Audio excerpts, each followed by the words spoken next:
farm ownership ready, really practical ideas, excuses aspiring farmers give.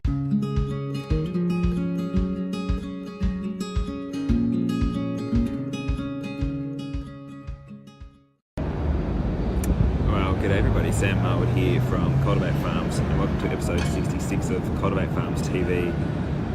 This is my third attempt at episode 66, and it has been good to me. I've now travelled into Melbourne, and I come in probably once or twice a week, running around doing various things, and I thought I would grab some of your attention on this lovely day down here in Melbourne.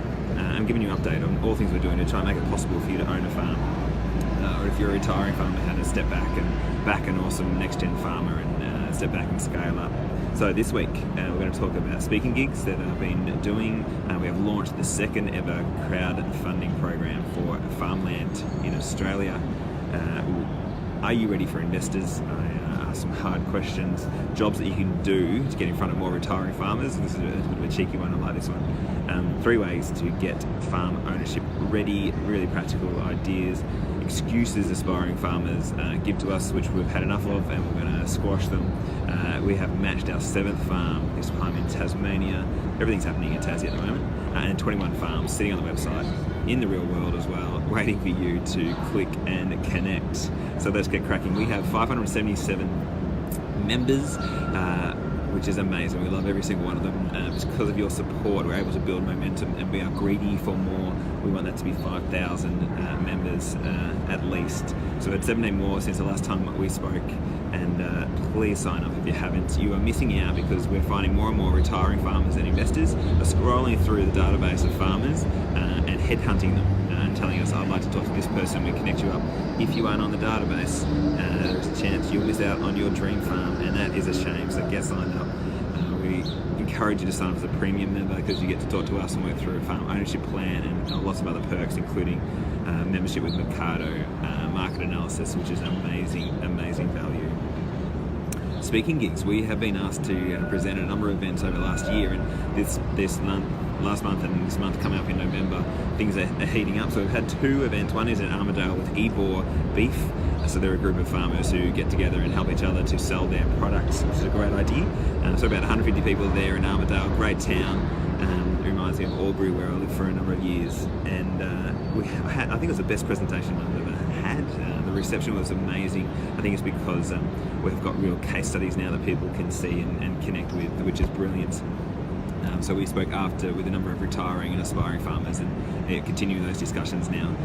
The other one was with Stock and Land newspaper. They held a new breed forum at Marcus Oldham Ag Institute or college in Geelong, Victoria. So I sat on a panel, and these younger audience, mainly students, threw questions at us around how to own a farm, and I tried to be as practical and as cheeky and interesting as possible. And out of this has come 3 or 4 articles from Stock and Land talking about what I said and what the panel said. So things like we need a reality TV show following farmers for 7 years on YouTube, which I want to make happen. So if you know anyone who can make that happen, let me know. Things like how you hustle and practical steps to own your farm. Everything I tell you guys every week, and we've got pumping out on our social media every day, which is really good.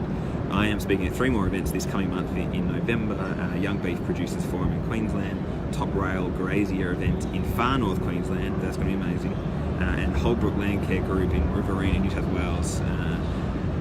All excellent events. If you're in anywhere near those places, let me know, and we'll see if we can organise to catch up before or after my speaking gigs.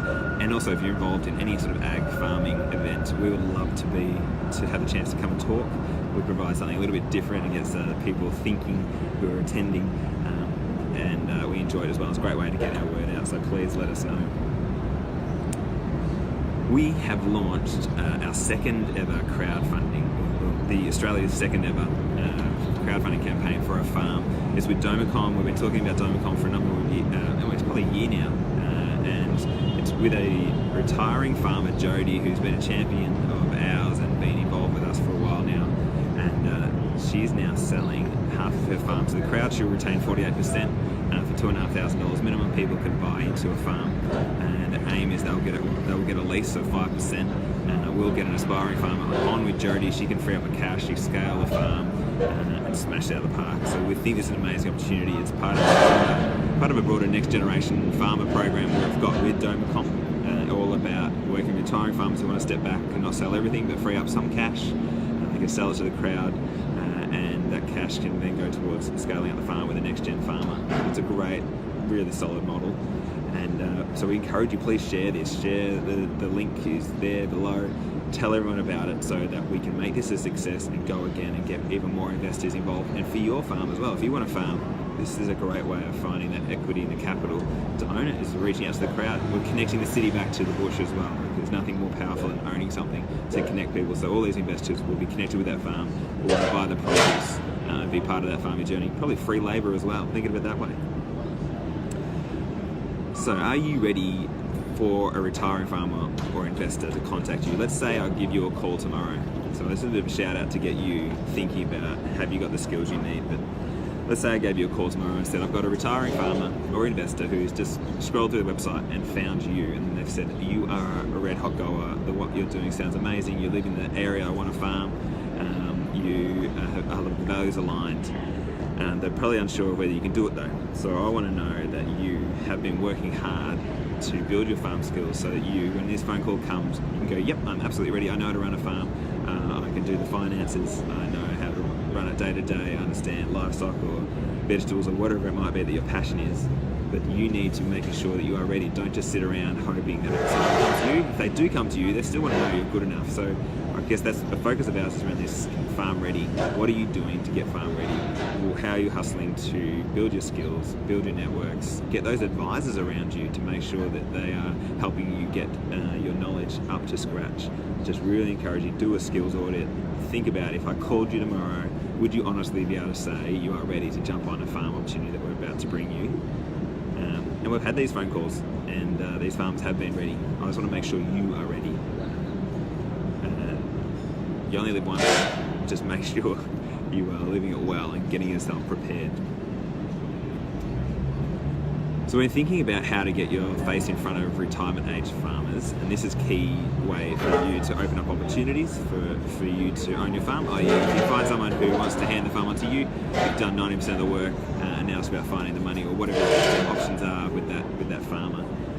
So we've always been thinking about, how do you open those doors, how do you get those conversations going? And one thing that we're finding with aspiring farmers is a number of them have jobs, which opens the door to them being on in front of retiring farmers. It's like you get paid to headhunt retiring farmers, I think is absolutely amazing.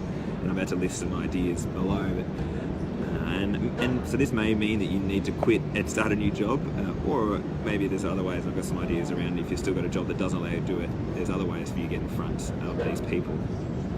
But I love the idea that you can just be working every day and talk to these retiring farmers. There's one guy who's a livestock and transport, so drives a truck, transporting livestock from farm to farm, and he's spoken to heaps of retiring farmers, and just in a really casual, normal way, just saying, hey, what are you up to? And they'll talk about their dreams and plans and what they're doing, and it gets into, well, I'd love to, they say, oh, I want to own a farm one day as well, I'm really excited, and then it turns into, have you heard about Cultivate Farms, which is, I think, a really great thing for people to be able to throw around now. You can sort of detach it from yourself and talk about us and say, yeah, they're trying to find interesting ways to transition ownership, and from there, conversations can flow. And these guys said he's spoken to about 15 farmers, and all of them said no, they're not ready.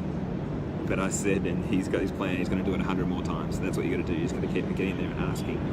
But to have a job which allows you to talk to these farmers is amazing. I think it's a really great concept. So here's a big list of ideas for you to follow up of jobs that you might be doing them. You don't realise that this is an amazing opportunity to meet these retiring farmers. So a land care coordinator for a region, that was a good one. Real estate agent, probably a bit of work there to get your skills and get your ticket. Stock agent, accountant. It's probably worth going back to university, because you're going to meet a lot of farmers being an accountant. Petrol tanker driver, livestock transport, agronomist, farm supply advisor, machinery contractor, set up your own hay contracting business, a vet nurse, delivery driver, rural counsellor, fertiliser, working for a fertiliser company, a rural journalist or a rural photographer for a newspaper. They're just the start. I'd love to hear other ideas people have. But this is, I guess, if you guys really want this, what are you doing to put yourself in the right places to make it possible if you have these conversations with these farmers? And if you don't want to quit your job, and start something with one of those jobs. Things like sitting on the local show board, the ag show, or the local land care group board, or one of the natural resource management or local land services boards across the state or across the nation, water corporation boards. What are the boards you could be sitting on that will give you access to these farmers who would be thinking about handing their farm on? So have a think about that. Let's get you in front of more and more retirement age farmers. So 3 ways to get yourself farm ownership ready. We've been thinking about this more and more. What is it that investors and retiring farmers want in a farmer? And what is it that would give them confidence that you are the best? And I think these 3 things would get you a long way to giving them that confidence that they should back you. And a lot of this is around running a business, running a farm business. How do you show you are good with money, you're a good steward of that money, and you can, and let alone someone else's money, but you can manage your own money well and faithfully. So here they are, where the 3 are being a farm manager or a farm worker, 2 is leasing land, and 3 is working on your own family farm, which is harder for people if you don't have a family farm. So farm management, so if you can get great references and demonstrate you can run a farm, then that you are well on your way to an investor or retiring farmer saying, well, maybe I trust you as well. You'll have a great reference from a farmer who's worked with you already and can tell them that you are red hot, ready to go, and a great operator. So farm management, absolute key. Get out there and get a job.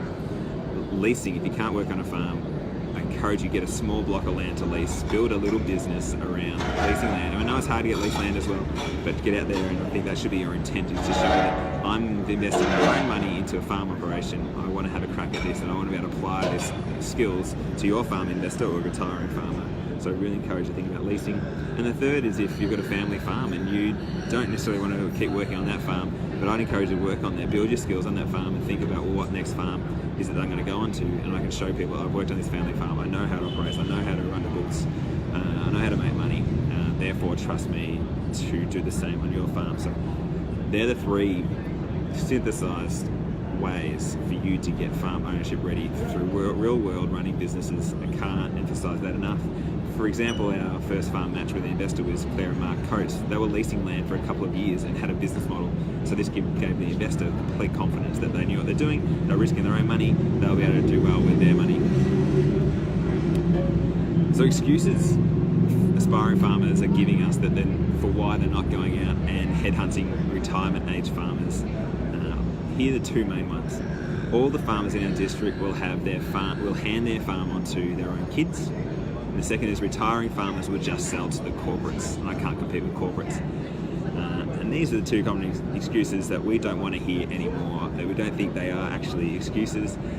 Only if you only bring that to us as an excuse if you've been out there for 5 years finding and talking to every single retirement age farmer in the district. Only then, after all that effort, can you come back to them and tell us that that is not the case, because there are farmers out there who don't have kids to hand this on, and we've heard stories, and we're dealing with farmers who don't want the corporates to buy the farm. They want some awesome person, you, to come in and sweep them off their feet and show them that they can earn in or buy into their farm and keep the community thriving.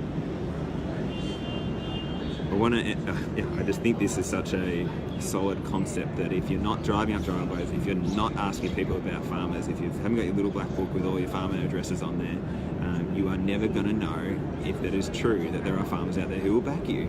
Don't just rely on what other people have said or what you think or what you read or what you feel. Get out there and ask people and tell them you want to own a farm, and find out who are the farmers out there who don't have kids to hand on to, who don't want the corporates to buy their farm. Get in touch with them, show you're awesome, build your skills, show you're already having a crack on other farms, and use this to open doors to those people. You don't, because this is not about convincing everyone. Not everyone is wanting to hand the farm on to kids out their own, but there are some that do, and it's your job to get out there and find them, because you want to own a farm. So get out there and hustle. We have matched our 7th farm. This one is a ripper. This is a Hazelbrae farm in Tasmania. We've promoted it probably for a month and a half, and we've already got our match, which is brilliant. So now they're working for the next, I think till the mid next year, they'll have all the legal arrangements sorted around the share farming arrangement. I believe that's what it's going to be looking like. But this arrangement is a little bit different in that the farmer who owns property is not looking to retire. They're just looking to step back and free up time to do other things, which I love that concept. So if you're a farmer out there who's thinking of doing other stuff and your business is a ripper, which theirs is, you just want a competent, awesome farmer to share ownership with, come talk to us, because this is what they're doing, and this is why they came to us. So they're going at Hazelbrae. So both parties are working with their advisors, so we've pointed them to a couple of advisors that could work through details of the transition arrangement or share farming arrangement, and so they're working through that on their own. We'll jump in and out just to see how things are going, but now it's over to them. They are so excited that they found the right people. The current farmers have had people before who didn't quite click, and they've had some sour taste in their mouth around that, and they've been a bit nervous. And we've shown that we can find them top quality, values aligned, passionate farmers who are going to love the farm just as much as them. That is our service offering, and that is what we've delivered, and that's why we're excited by this one. So please check them out on the website. We'll give you more updates. We're going to be following their journey so we can share their lessons. So if you're a retiring farmer or even a farmer now who wants to step back, we can find you farmers, the best farmers. We're doing it nearly day after day now. It's going to be day after day. We're going to be having a new match. And we have 21 farm opportunities on our website right now with retiring farmers who want to step back and hand the farm on to amazing farmers such as you. So please get on there and check this. There's always new ones popping up. There's permaculture, dairy, cattle leasing, mushroom farms, mixed farming, walnuts, vacant land, urban farming. Check it out. Spread the word. Please tell as many people about what we're doing. Send the links to people, because we need to get these farms matched so we can get more and more people onto farms and more people coming to us with farms. Gang, that is it from me in Melbourne. I am hoping you're having a great day, and let's get you farming.